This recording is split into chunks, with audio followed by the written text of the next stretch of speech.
Hi, this is Paul. I wanted to do a little commentary on the Pageau, Peterson, Pinker conversation. Now, Jordan Peterson did a conversation with Steven Pinker. I made a video talking about what Pinker says about the relationship between Christianity and the Enlightenment and the Bible. I think Pinker doesn't have a leg to stand on in most of his assumptions there. But Jonathan Pageau made a video, which I also thought was excellent, on the conversation on Pinker's, all these P's, Pageau, Peterson, Pinker, on Pinker's imagined, clear-eyed, non-dogmatic view of the world, which seems to have very little understanding about human nature. You almost listen to Pinker and think, have you actually worked with human beings who are full of good intentions and can pull off none of them?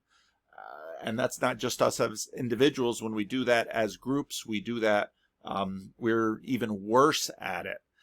Jonathan talked about human beings, have need for sleep. We have cycles that we engage in, where Jordan Peterson phrase it in this way: we're not masters of our own house. We're mysteries to ourselves. This perspective of what a human being is as sort of this rational robot really is something that died a cultural death at the beginning of the 20th century, and it probably shouldn't still be kicking around because it just really doesn't have much basis in evidence or truth. What's really rather disturbing is that so much of this has been tried. Well, we're going to improve human beings by eugenics. Well, why not? I mean, we should sterilize the stupid people and the undesirables and breed the desirables. This is all rather Brave New Worldish. The desire to subjugate all nature, other persons, to a vision of the good that allows no rivals, even if they can't realistically explain to us how they derive the good. This gets really strange when you start talking about democracy, which he wants to talk about. Reason, purpose employs power and means to achieve certain ends. And Pinker, I don't know the relationship between Pinker and Sam Harris, but they seem again and again to declare that good and self and ends are somehow self-evident. And what's amazing about people is this hardly bears any relationship to reality at all. If there's anything true of people, they're all over the map in terms of what is good in this moment, what is right in that moment, what are the ends that we wish to achieve. And this is especially true about democracy. And all you have to do is go back to Plato's Republic and look what Plato felt about democracy. He thought it was foolish to give all of this to human beings. Human beings are sucker for their own desires and easily and quickly deluded. We fool ourselves all kinds of ways. We're in denial about all kinds of things. If you state that telos or ends are self-evident, you fail to see the most obvious point about people, in that we differ. And the imagination is that somehow we can all quickly agree not only on the ends that we desire, but the way to get us there. This is an implicit totalitarianism of enormous proportions. But then you espouse democracy, which in a sense is a way of crowdsourcing for the sake of political stability the ends that a majority sees, and in that way hopefully having a degree of order and continuity. But you're not in any way going to achieve whatever you might imagine to be the right. What you will achieve more often than not is what the majority wishes for themselves, however they constitute themselves as a majority. And that's enormously variable. Do they do so on the basis of religion? Do they do so on the basis of ethnicity? Do they do so on the basis of the ideas in their minds that they have at the moment? I mean, when I hear these kinds of things, I often think, have they read absolutely no human history? Because if you look at human history in the 1930s, everybody thought that, well, killing Jews was a good idea. That was the best thing for the world. If you look at the Russians and the early Soviet Union, the best thing for the world was to reorganize those farms. So Belarus and Ukraine basically starve. Again and again in the moment we have these ideas of what we must do so that progress can move forward. But it's always a limited group that imagines an ends and imagines a means to get to that, and it's the mess that we have. In human history, one way of looking at it is basically the telling of that story. And so when I listen to these kinds of things, I think, my goodness, have you not read any history? to espouse democracy as somehow a way to achieve some great good as opposed to a way to achieve some mediated satisfaction of a political majority seems just foolish. Now, I've been rereading C.S. Lewis's Miracles after my conversation with John Vervaeke, and I described to him a little bit of Lewis's theme here. Oh, my wife finished her class early. Oh, well, that's... I have to pause this video. Hang on.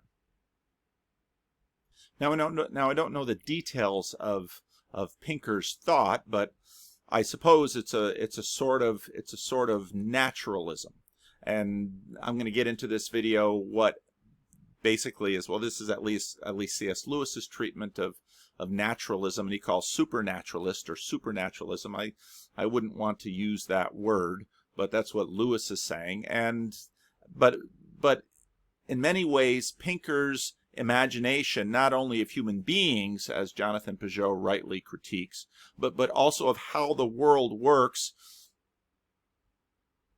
basically seems to follow something like Lewis puts together here.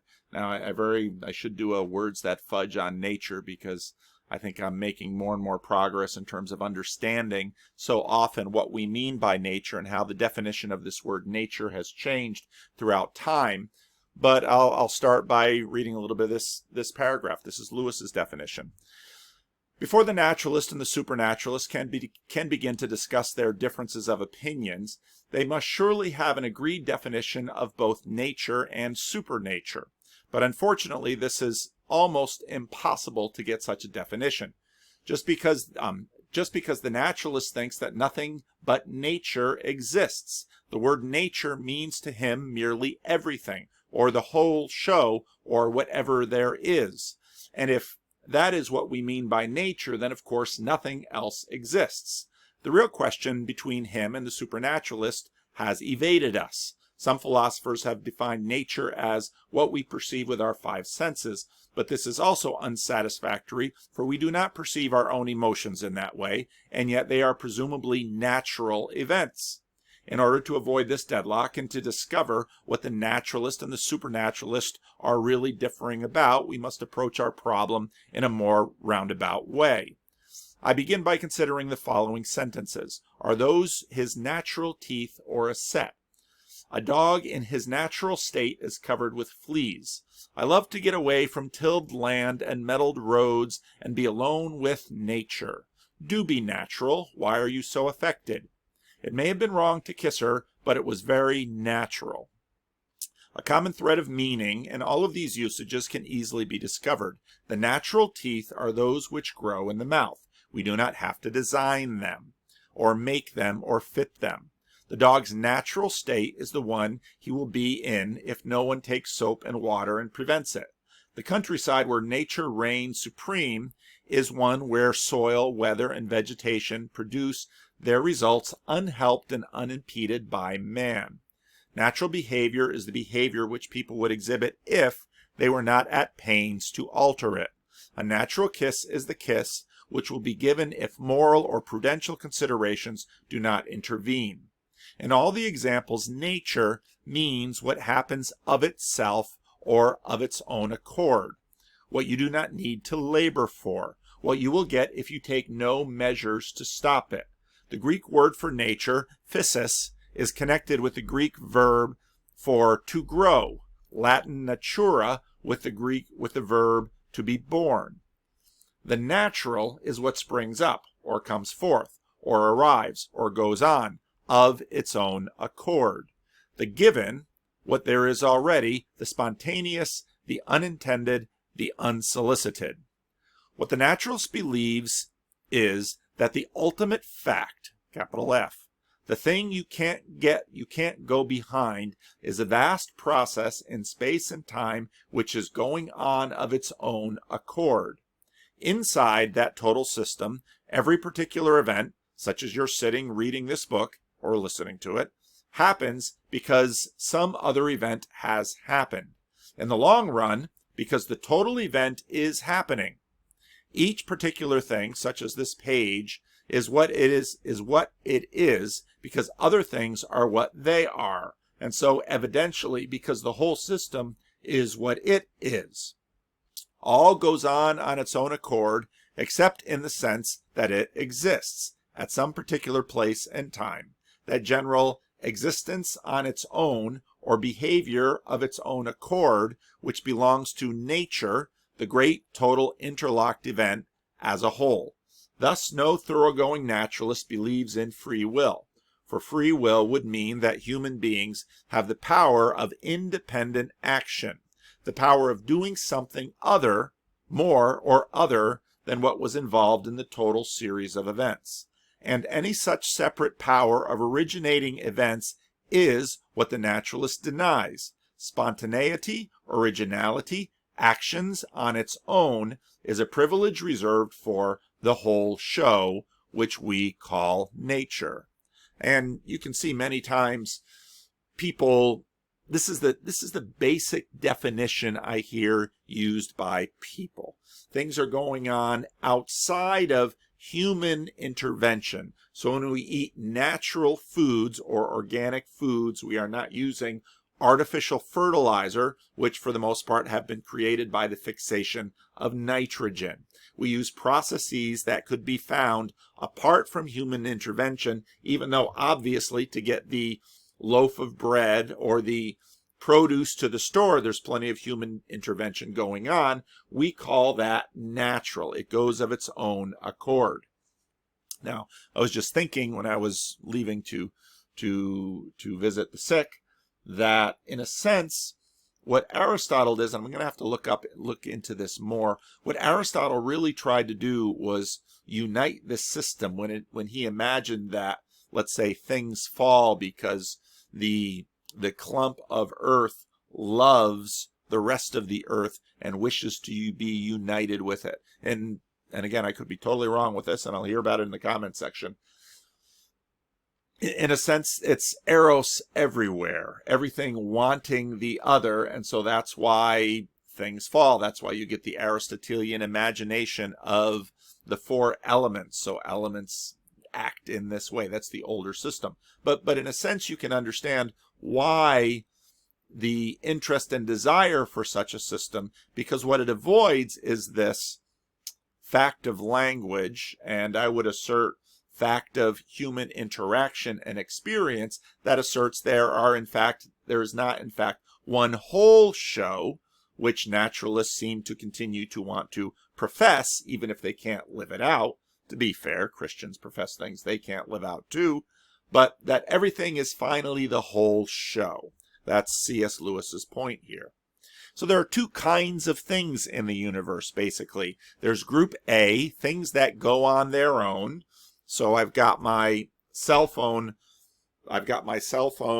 stand, and if I let it go, it goes on its own to the ground, and we have this process, and it keeps hitting my wedding ring, and so it makes it cling. There can be accidents, there can be things that I don't plan on. Now, obviously, this case is a little artificial because myself as a human mind, I am doing this, but its fall is what goes on its own. So there are things in group A, things which go on their own, and there are things in group B, things that watch and choose, employ reason, and colonize things in group A. Okay? So we're imagining two groups, and we're going to have to think about what is the relationship between these two groups. Because I would assert that basically we act as if, and our language is built as if this is the fact. Our politics run as if this is the fact. Nearly every form of human communication and relationship assumes this to be the fact. There are two groups of things in the universe. There's group A, things that go on their own. There's group B, things that watch, employ, choose, region, and colonize things in group A. Now, a while ago, I played a video for you. I'm not going to replay it because, again, the software's still messed up, and I'm short of time anyway, so I'll just put a link below. But it's about random numbers, and the maker of the video basically points out that human beings are really bad at generating random numbers. Now this is a very interesting situation for our group A and our group B, because randomness would seem to be, in a sense, in the domain of group B, whereas things that go on their own, well, they go on predictably. And I'm going to get too complex and complicated in a little while. You know who you are. You've left a number of notes in the comment section, which I appreciated, which forced me to go and do a little bit of learning, and I'm going to address them. Okay?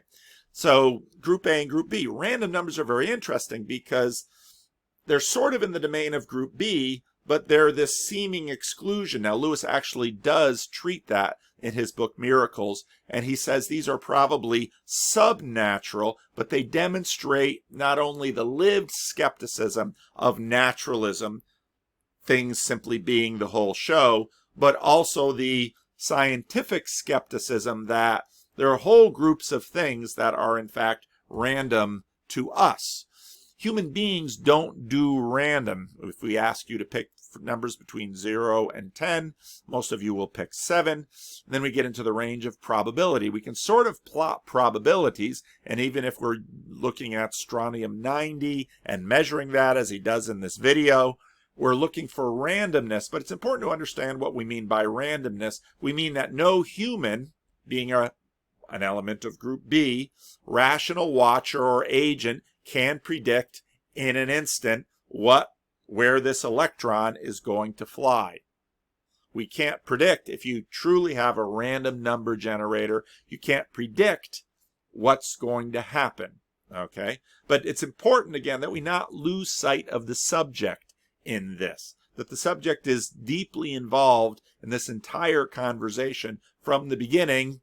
And how could we not be? We're the ones having the conversation. We're the ones trying to find reason. We're the ones trying to employ and colonize all the elements of group A in order to satisfy things within us that we don't really understand. But this leaves us with a question: what kind of world really is this? Now, we can plot a distribution of some of these things, but at any given moment we can't predict it, and so we call that random. So now remember, there's group A and group B. Things that go on their own. Now, most of us would assert that, well, it seems like these electrons are going on their own, but yet they're random. We're not quite sure what to do with that. So, again, I haven't jumped over the line to the panpsychist point of view, but you can see the motivation for it, because just like Aristotle sort of wanted to bring the universe back together by imagining that my cell phone stand wants to be reconnected with the world, well, things coming out of that radioactive isotope seem alive in a strange way because we have difficulty predicting them, and that's sort of group B mode. But notice the way I defined group B. Group B watches and chooses and employs reason in order to colonize things in group A. And in fact, the guy who made the video colonized that little piece of radioactivity for the sake of making that video. Well, what is reason? Well, after my conversation with John Vervaeken, I've looked at Whitehead and a few things, and I think I'll continue to look a bit at Whitehead. Made a very interesting lecture in the 1920s, which you can find on the internet. There's the address down below, and I'll leave a link to it.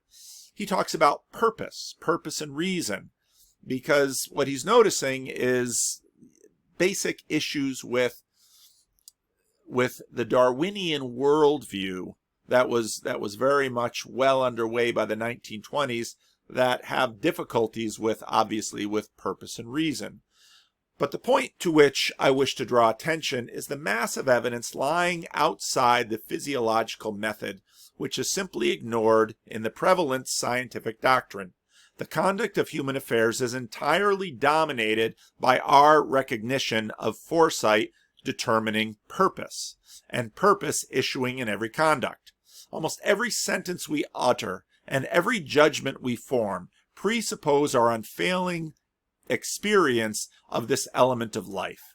This evidence is so overwhelming, the belief so unquestioning, the evidence of language so decisive that it is difficult to know where to begin in demonstrating it. For example, we speak of the policy of a statesman or a business corporation. Cut out the notion of final causation, that's what he gets into in this, and the word policy has lost its meaning. So final causation, very much part of Group B. What is the thing for in the final analysis? As I write this lecture, I intend to deliver it in Princeton University. Cut out the notion of final causation, and this intention is without meaning. Again, consider the voyage of the battleship Utah around the South American continent. This is, I imagine, something perhaps a part of Teddy Roosevelt's Great White Fleet's journey. Consider the first ship itself. We are asked to believe that the concourse of atoms, of iron, of nitrogen, and of other sorts of chemical elements into the form of the ship, its armor, of its guns, of its engines, of its armament, of its stores of food, that this concourse is purely the outcome of the same physical laws by which the ocean waves aimlessly beat the coasts of Maine. There could be no more aim in one episode than in the other. The activity of the shipbuilder is merely analogous to the rolling of the shingle on the beach. We are, of course, reminded that the neglect of this evidence arises from the fact that it lies outside the scope of the methodology of science. Now, this is where Whitehead goes. He notes that, I think this is similar to what Vervaeke was noting, don't confuse methodology here. So in science, we use a methodology of assuming everything is in Group A, with the far larger lived assumption that we are actually living in a world full of beings of Group B. That method consists in tracing the persistence of the physical and chemical principles throughout the physiological operations.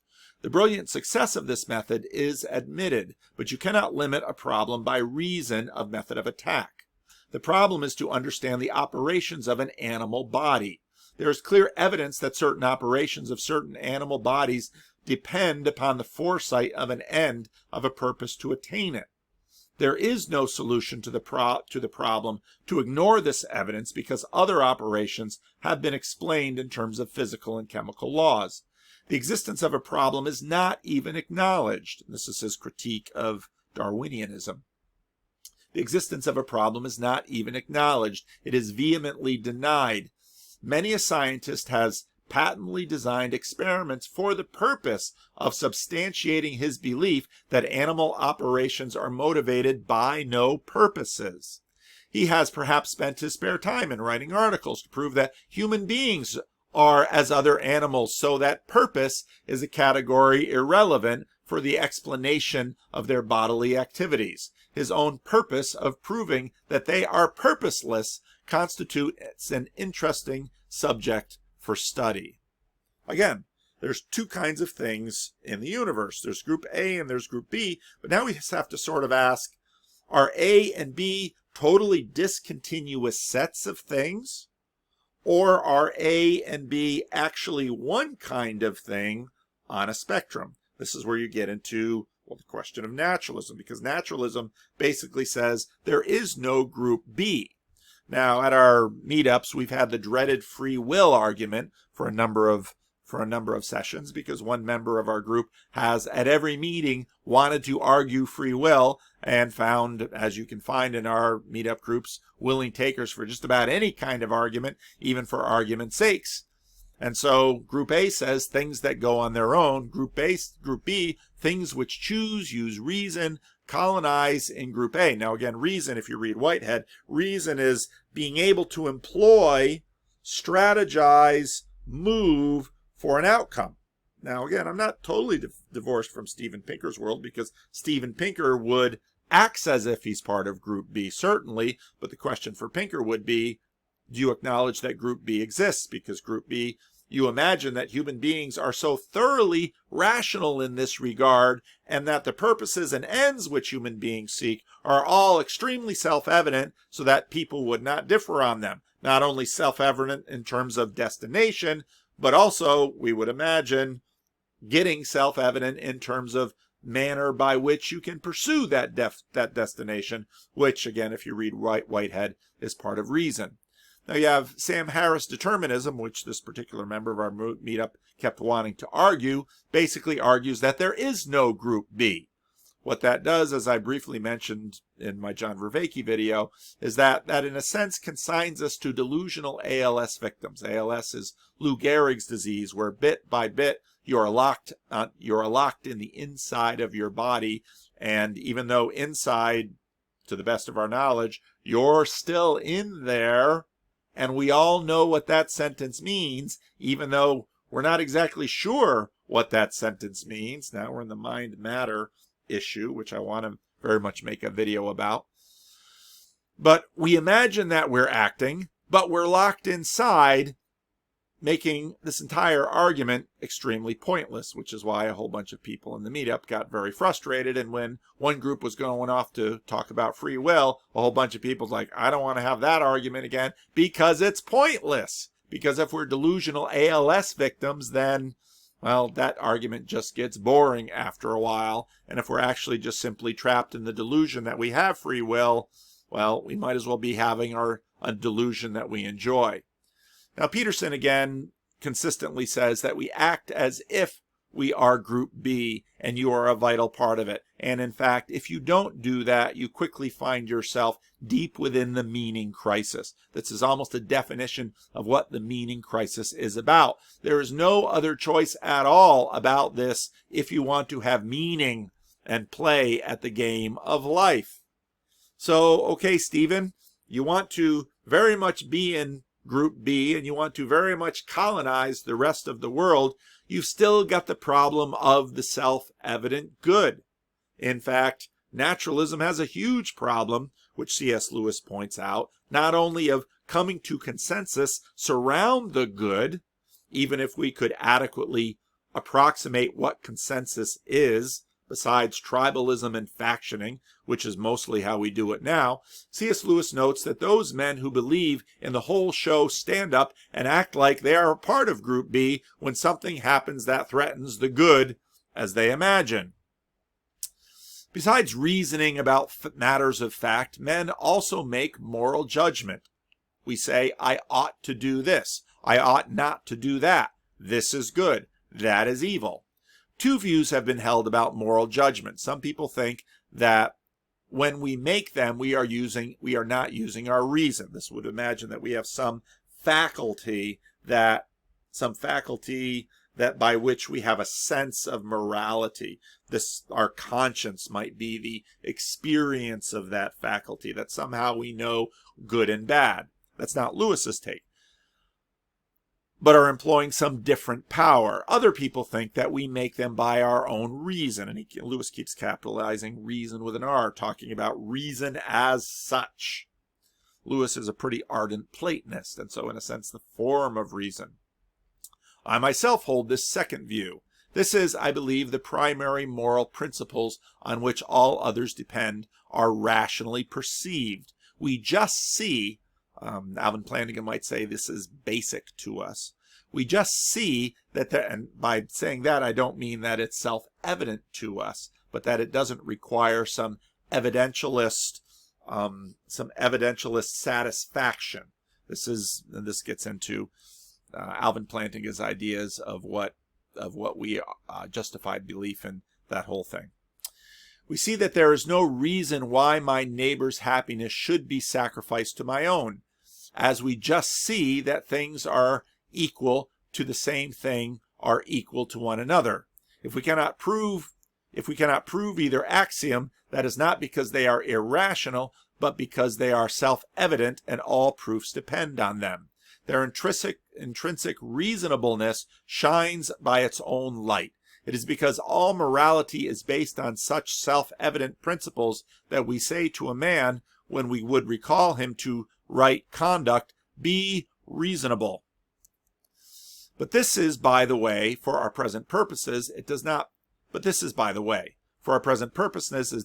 matter which of these two views you adopt. The important point is to notice that moral judgments raise the same sort of difficulty for naturalism as any other thoughts. We always assume in discussions about morality, as in all other moral and We always assume in discussions about morality, as in all other discussions, that the other man's views are worthless if they cannot be fully accounted by some non-moral, some non-rational cause. When two men differ about good and evil, we soon hear the principle they brought to play. We believe in the sanctity of property because he's a millionaire. This is what C.S. Lewis calls bulverisms. He believes in pacifism because he's a coward.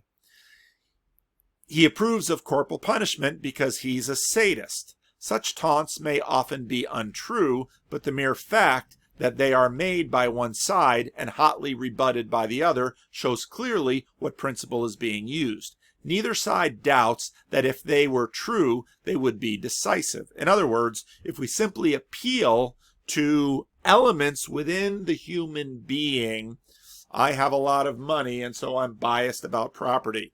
I'm a sadist, so I'm biased about corporal punishment. We look at that reasonable nature within a group B thing and say, see, it's accountable within him. You have the difficulty, however, of infinite regress because, well, what made him a millionaire? Well, these things. Well, what made him a millionaire? And that's when you get the dynamic of the whole show. And what Lewis shows here is that a bulverism, which is what he calls that. You can look at C.S. Lewis Doodles for a fun little explanation of where C.S. Lewis came up with this name.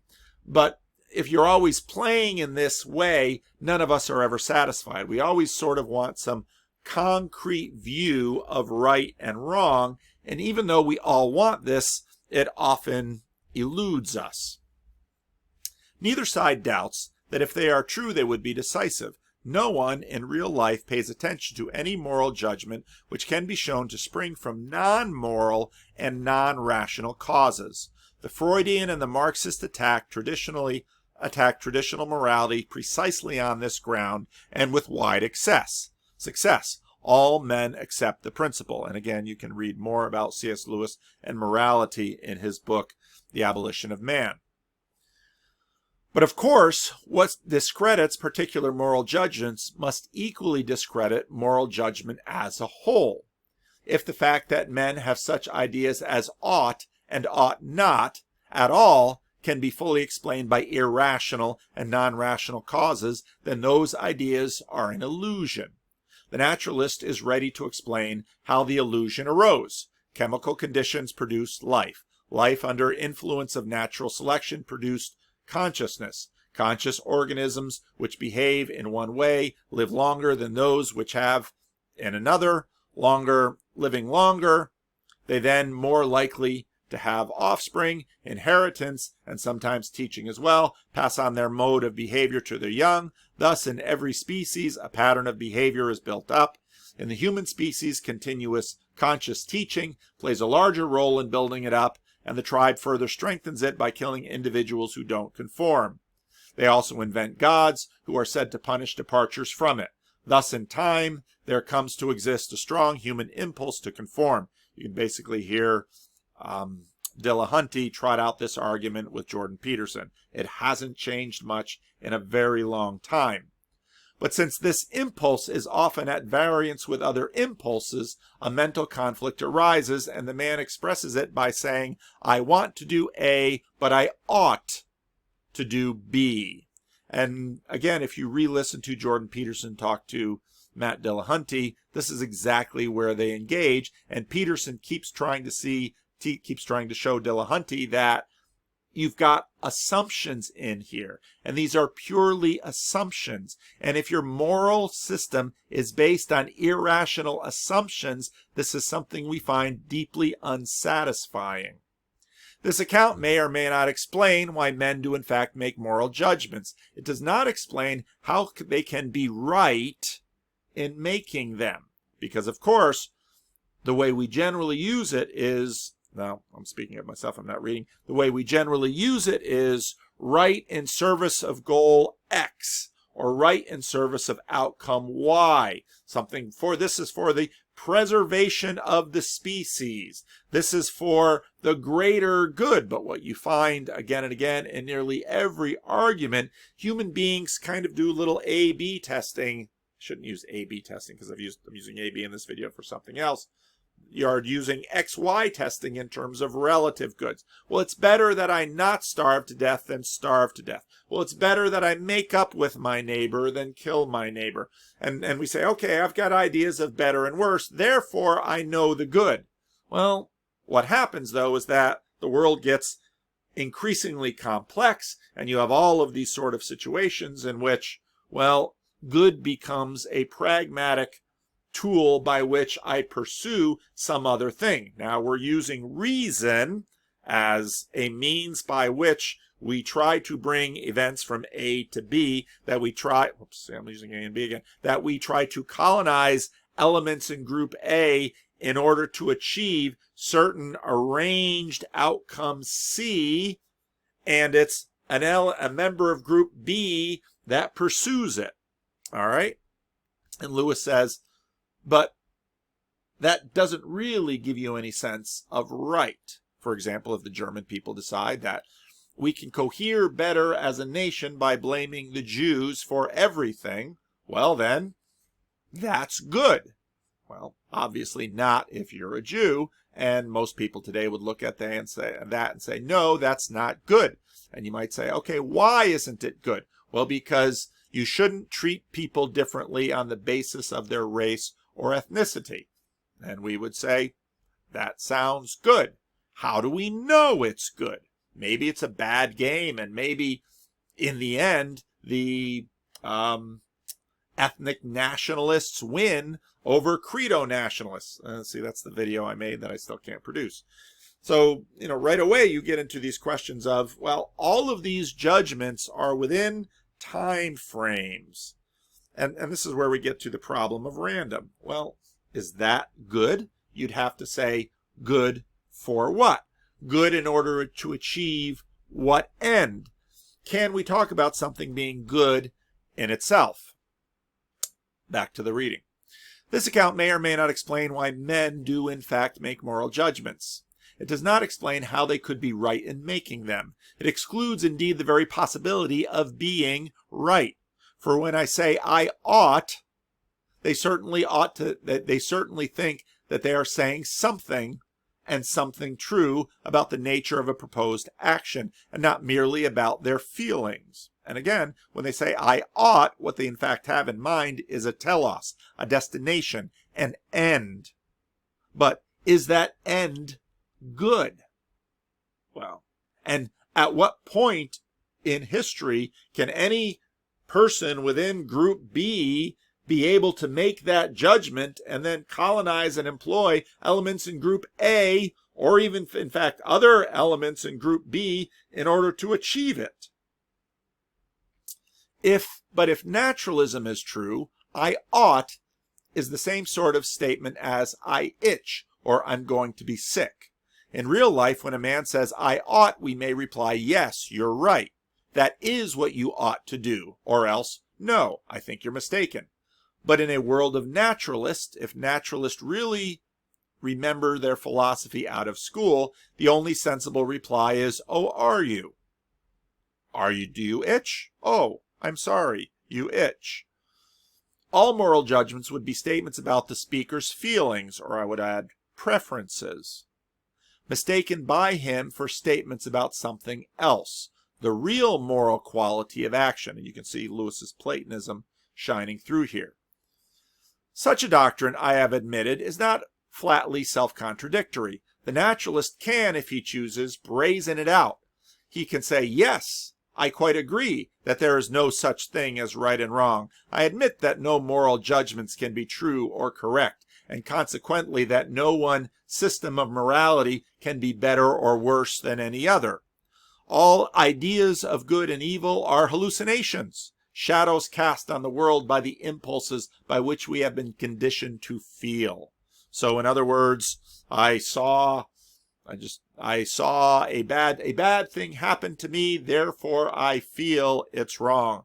I was spanked as a child and I didn't enjoy it, therefore I feel spanking is wrong. But I don't say it that way. I say spanking is wrong and we ought to pass a law against it. But then it must be stuck to. But then they must stick to it. And unfortunately, though inconsistently, most real naturalists do not, and Pinker is certainly part of this group. A moment after they have admitted that good and evil are illusions, you will find them exhorting us to work for posterity, to educate, to revolutionize, to liquidate, to live and die for the good of the human race. This is what's so amazing about Pinker and Harris, in that they stand up on their soapbox and they preach to us, but when I listen to their system, I have no reason to say, why should I agree with you? I don't see it. A naturalist like Mr. H.G. Wells spent a long life doing so with passionate eloquence and zeal. But surely this is very odd. Just as all books about spiral nebulae, atoms, and cavemen would really have led you to suppose that the naturalist claims to be able to know something, so all books in which naturalists tell us what we ought to do should really make you believe that they thought some ideas of good, for their own, for example, to be somehow preferable to others. For they write with imagination like men proclaiming what is good in itself and denouncing what is evil in itself, not at all like men recording that they personally like mild beer, or some people prefer bitter. Yet if the oughts of Mr. Wells and, say, Franco are both equally the impulses which nature have conditioned each of us to have, and both tell us nothing about any objective right or wrong, whence is all the furor? Do they remember, while they are writing thus, that when they tell us that we ought to make a better world, and the word ought and better must, of their own showing, refer to an irrationally conditioned impulse which cannot be true or false any more than a vomit or a yawn?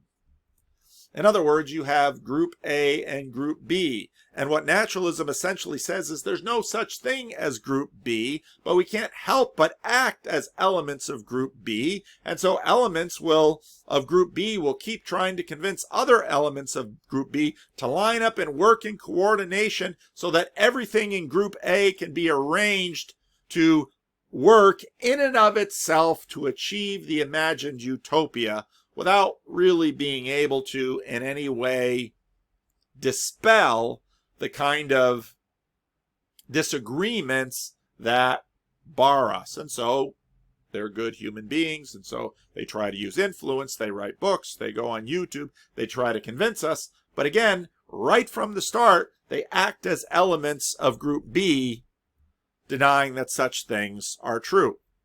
Now, I won't mention his name, but he can out himself in the comments of this video, and he wished. He says, you keep confusing what is complicated and what is complex. And I thought, well, that's interesting. So did a little internet search and found some quick definitions. And apparently this comes out of business talk. All right, this comes out of schools of business, of managing organizations. Simple means that there is a well-defined relationship between an event and the resulting action from that. Dropping a pen, or in my case a cell phone holder, and seeing that it will fall is a simple relationship. Or, if one wants more accuracy, there are other factors, such as wind velocity, taking it out of the simple domain. These are all things of Group A, obviously. Doing this in space may be a more complicated relationship, hence relationships may be simple, but not in all contexts. So context matters. Simple is a factor of the relationship. Chaos is a result, not an event. It is, in its definition, complete disorder and confusion. Now that's a very interesting definition, because confusion deeply implies an element of Group B, an observer, a person, because persons are confused. If I drop a box of matches, the matches all over the floor, we would say they are confused, but we do so as watchers. The matches are just all over the floor. Snow caused chaos in the region. In other words, our order has been disrupted. It can result from behavior so unpredictable, again we have predictability here, as to appear random, owing to great sensitivity to small changes in conditions. Okay, so we get random into that chaos thing. And again, in many ways, one of the ways you can understand this is all of these terms seem to be functions of conscious viewing. These are judgments based on what we're seeing. But now we're going to have to ask the question, well, what about Group A and Group B? Complicated systems are when there are several well-defined relationships between cause and effect. If all these relationships are known, then we can predict the outcome of the atoms. Launching a rocket is an example of complicated. Or I would say an internal combustion engine in a car that you drive or ride in is complicated. Engineers have designed this thing. It is enormously complicated, but it can achieve the predictable outcome. Generally speaking, within tolerances, now we're getting into a little bit of randomness there, engines that come off the factory line with the proper fuel will have the certain amount of horsepower. And these cars that come off the assembly line will be predictable. They are complicated, but they are predictable. Okay? But again, notice the observer is very much in the story. What we do with the observer is we extrapolate out and develop something that I talked about quite a bit in my earlier visions, this monarchical vision, where we imagine this will always be this case. But remember, that always has built into it the context. In other words, that Toyota that you buy off the salesroom floor, you never buy it off the salesroom floor. Well, maybe you do. A few of them get on there. Most of them off the parking lot. That Toyota that you buy off the parking lot, or let's use a Tesla. The Tesla that you purchase from Elon Musk will run in predictable ways on the Earth, but if he launches it up into space, your mileage will vary. Okay? Complexity means that the exact relationship between things are neither known or possibly knowable. Now, so if you look at other examples of this, complexity does not mean general predictions can't be made, but that exact predictions cannot. For example, weather is complex, but there are patterns to weather we can learn. Now, if you look at my conversation with John Vervaeke, I noted that there is a posture by which we approach these things. Pascal has the spirit of geometry. Now, I will approach the falling cell phone stand with the spirit of geometry, and this will be a nice physics question for high school or college physics students to make predictions about this. And in space travel, in fact, it's amazing the predictions that they can make, and the predictions that were made for Apollo 11 to get to the moon and come back. It's really phenomenal. Those are complicated. Complexity involves now here's the question. Is weather really complicated or complex? And this gets into the question of Group A and Group B. If we can see a system full of Group A things, well, that can be complicated. Complexity seems to arrive when you have systems of Group B things. Now, these Group B things or persons can't seem to be penetrated by the spirit of geometry. That's what you're getting into this complexity. So we model things, but they seem to be along the lines of random. So are they sort of like the electrons coming off of the strontium-90? Now, we would say, well, this is where you get into consciousness and choosing. Are they choosers? Now, unless you're a panpsychic, you would say that, well, those little electrons aren't really choosers. Well, if you're, I suppose, a panpsychic, I should probably have a conversation with JP. If you're a psychic or if you're a panpsychic, then you would say they are little choosers. And in that sense, if you go that route, then again, you have a continuous cosmos. The sense of Aristotle, well, my cell phone stand loves the Earth, And so it drops down to it. And fire loves the heavens, from which fire comes from, because you look up in the sky and you see that big fiery gas. And so it loves the heavens, and so it goes up to it. Then you have one universe. So the whole show, according to C.S. Lewis, it's group A all the way down. In other words, there's no complexity. There's just complicated that we haven't figured out yet. That makes you a naturalist. But that also dispenses finally of group B. In other words, the death of God is the death of us. Maybe right now we can't handle complexity, but someday we will. And this is essentially naturalist eschatology. That if we knew more, someday we'll know more. That's in a sense something like someday Jesus will come. Okay, but you can't prove it, can you? Now, if group B exists, elements of group B have group A dynamics in them. That's why we have psychology. That's why we can sort of predict, well, what kind of group, what kind of elements are those? And the real question is, do they go all the way down? We can't, for some reason, be reduced to group A things. As I talked about in the argument with John Vervaeke, we shouldn't treat each other that way. And in fact, Sam Harris and Steve Pinker would agree with us. We shouldn't treat people as if they're group A. Yet, according to Sam Harris, and I suspect Stephen Pinker, we are really elements of group A.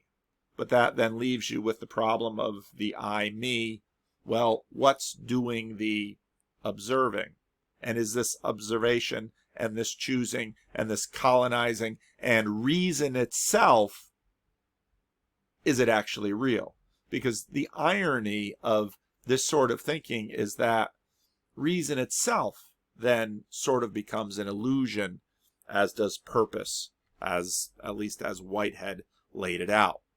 Now, again, I thought about doing longer outtakes of this, but the software isn't working and I don't have that much time today. It's interesting if you listen to a couple of really good things that are out there right now. One of them is the fourth.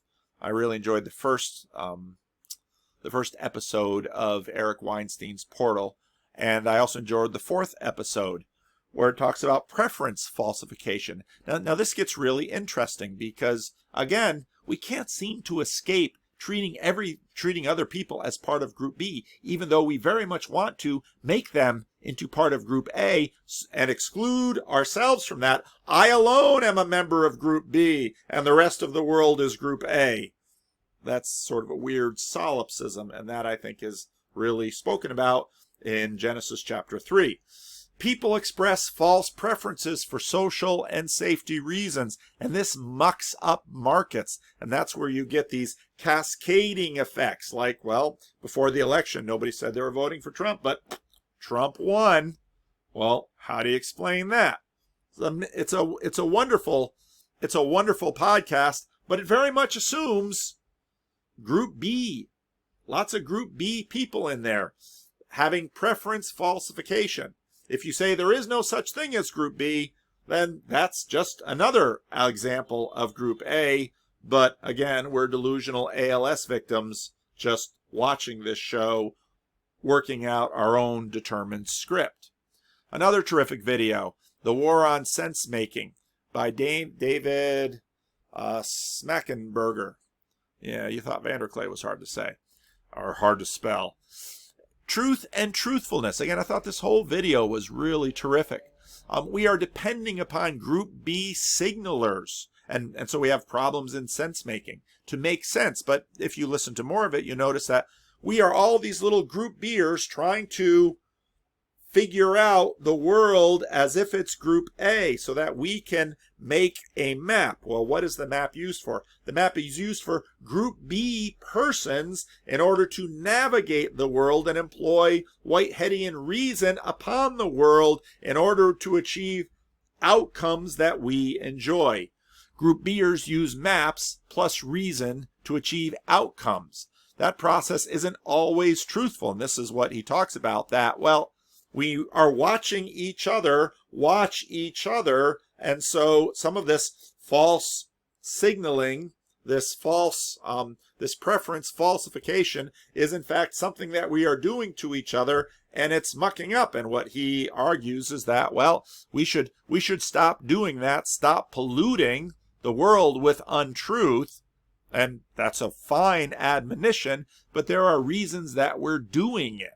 We're doing it because we're parts of Group B, and we are trying to game the system. We are trying to reduce everyone else to Group A in order to colonize it to get what we desire. And I've been looking at a little bit more René Girard, because then you get into the question of desire, and, well, you pour the desire thing into this video and you get some really, really interesting stuff, because, well, what I desire is what I see other people desires. But don't forget, there's preference falsification going on. I am desiring what I see high status people desiring, and so I'm calling this other thing good. And if you keep going this way, it's very tempting to move along the lines of Sam Harris and Steven Pinker and say, it's all just A.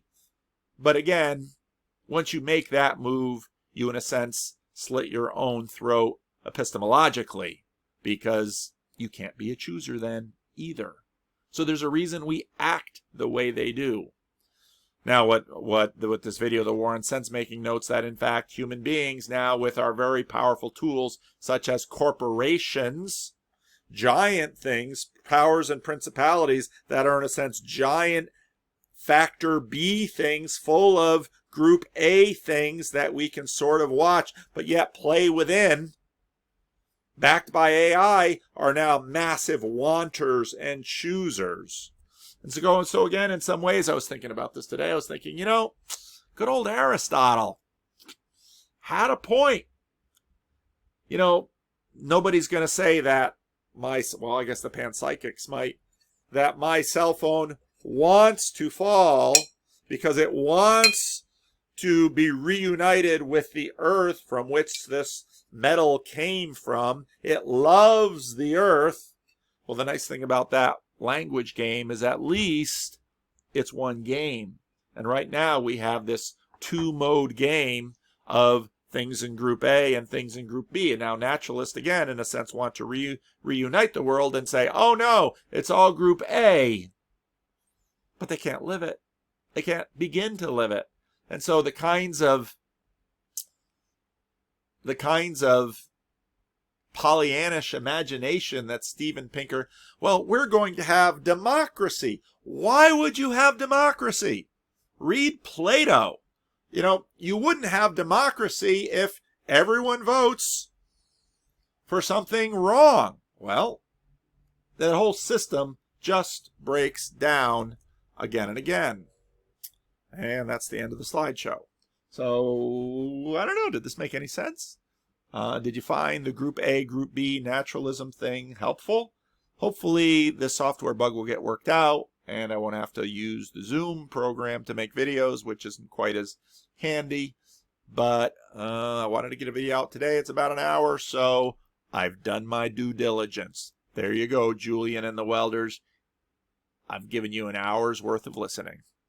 Oh, and I want to give another plug for the Discord channel. And I'm thinking about doing a video that will sort of walk through what the Discord channel is. Discord is a program that is used for gamer chatting, and what it is essentially is it's going to be a series of chat rooms where there can be some global chat.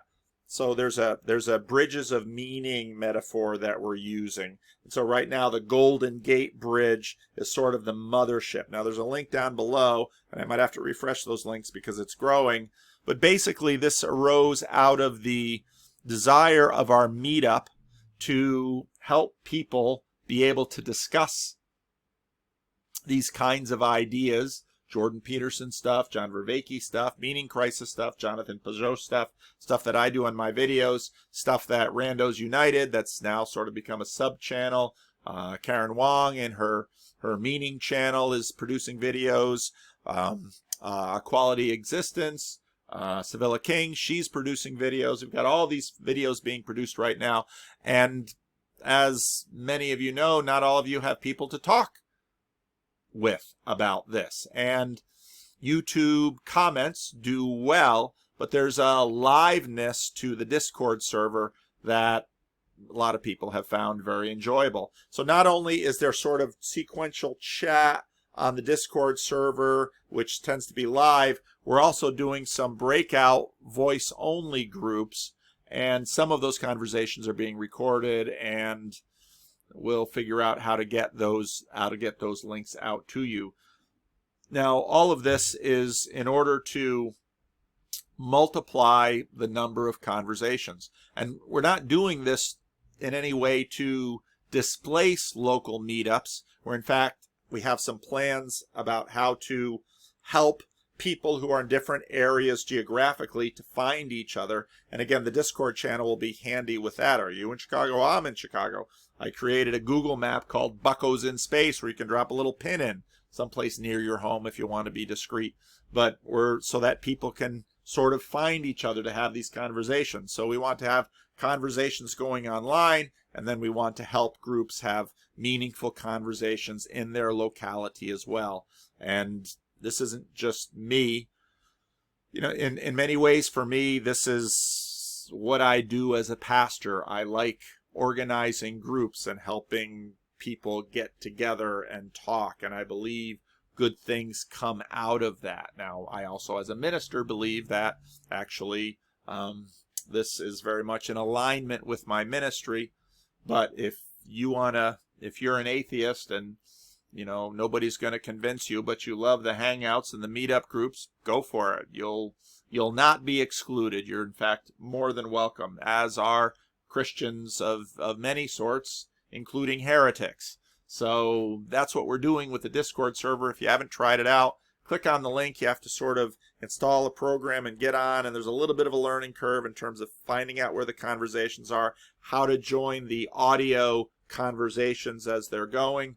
But that's sort of been the fascination of a number of people surrounding this channel over the last couple of weeks, and we're very excited to watch the thing grow.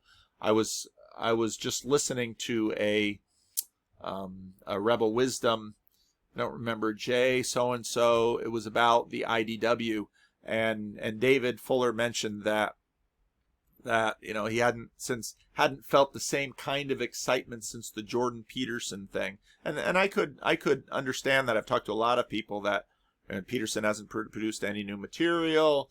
The Peterson stuff has sort of gotten dull, and they're looking for new content. You know, you got Order Chaos. You're looking for unmapped territory instead of just the mapped territory. Well, a number of us have had really a nice thrill from the Discord server, and it's been really fun beginning to deepen the relationships that kind of came through the conversations that I'm doing, and then came through the now the other conversations on the Randos United channel, and some of the other conversations that are going on right now. So lots of good stuff going on, and the Discord server has sort of become a hub where you can find new videos, where you can find new friends. And I'm also working on the retreat idea, and I'm going to have to do some work with my church to figure out, okay, exactly how am I going to have the extra time away from Living Stones in order to do these retreats. And so I'll be in some negotiation with my church. We might do some, it's not exactly fair it's not exactly fair for Living Stones have to continue to employ me while I do these things away from Living Stones. So we'll be working on some fundraising for probably a special fund that affords my being away from Living Stones and can help support the hiring of guest preachers and some of those kinds of things. So working out all those sort of gritty little details. So leave a comment, subscribe. I'm supposed to say all those things.